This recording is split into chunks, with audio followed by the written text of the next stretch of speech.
Tapi yang pertama mau gue tanya adalah soal yang paling baru nih, U17.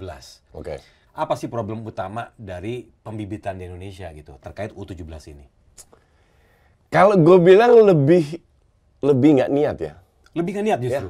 Gue lihat kita bicara fakta. Kita bukan bicara pendapat Justin, kita fakta. Kenapa kita tidak punya kompetisi dari usia 6 tahun sampai 17 tahun? Dari dulu sampai sekarang. Ya dong. Sementara kita tahu bahwa 17 itu ada Piala Dunia lah.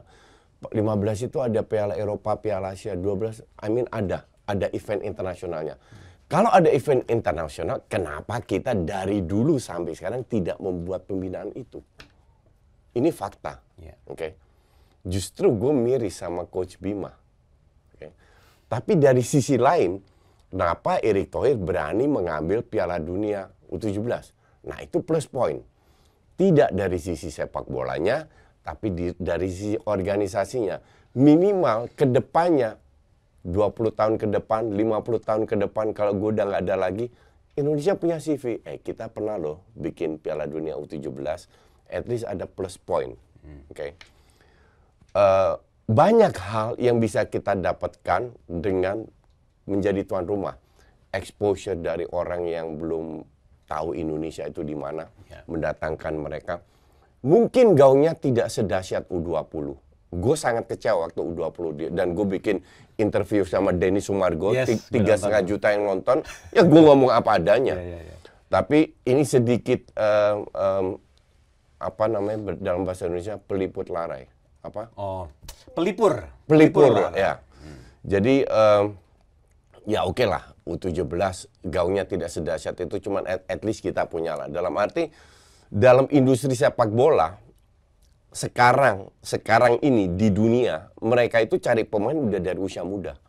Dan ini ajangnya. U15, U17, U19. Jadi akan banyak scouting datang. Siapa tahu ada yang bagus dari pemain kita. Siapa tahu, ya you never know. Jadi promosi teknis dan non teknis tourism kita, makanan kita, budaya Indonesia seperti apa. Jadi banyak yang positif, maka dari itu belum gue dukung. Cuman gue kasihan sama Coach Bima, negara lain Spanyol, Brazil, bla bla bla yang itu tinggal metik pemainnya. U17 kompetisinya di sini. Mereka lihat scouting, bahkan mungkin nggak usah scouting, udah ada datanya.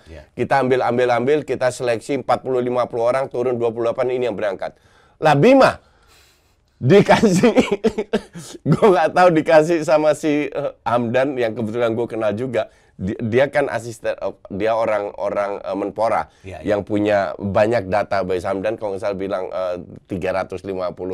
Dalam hati gue, gila loh, waktu tinggal berapa bulan, lu harus seleksi orang yang lu nggak kenal sama sekali, yang mungkin nggak bisa bahasa Indonesia, dan gue yakin mayoritas dari pemain U17 nggak bisa bahasa Indonesia juga. Gimana komunikasinya? Akhirnya puyeng juga kan. Sampai Coach Bima bilang, ya gue nggak mau lagi menyeleksi pemain yang berdasarkan video dan lain-lain. Gue percaya dengan kapasitas Bima Sakti, satu. Kedua, dia bukan tukang sulap, Jadi mohon kepada para penonton, pecinta sepak bola, jangan terlalu punya banyak harapan lah. This is just not fair. Jadi tujuan kita ikut Piala Dunia U17 ini lebih karena tuan rumah dan lebih mendukung non sepak bolanya. Sepak bolanya kalau seandainya kita meraih hal yang positif, oke. Kalau kita kalah atau dibantai, tolong jangan dikritik atau apa. It's just not fair terhadap pemainnya juga enggak, terhadap Bima. Yang unik karena kita nggak punya kompetisi, sesimpel itu. Jadi siapa yang salah? Ya ujung-ujungnya PSSI yang dulu-dulu, bukan yang sekarang.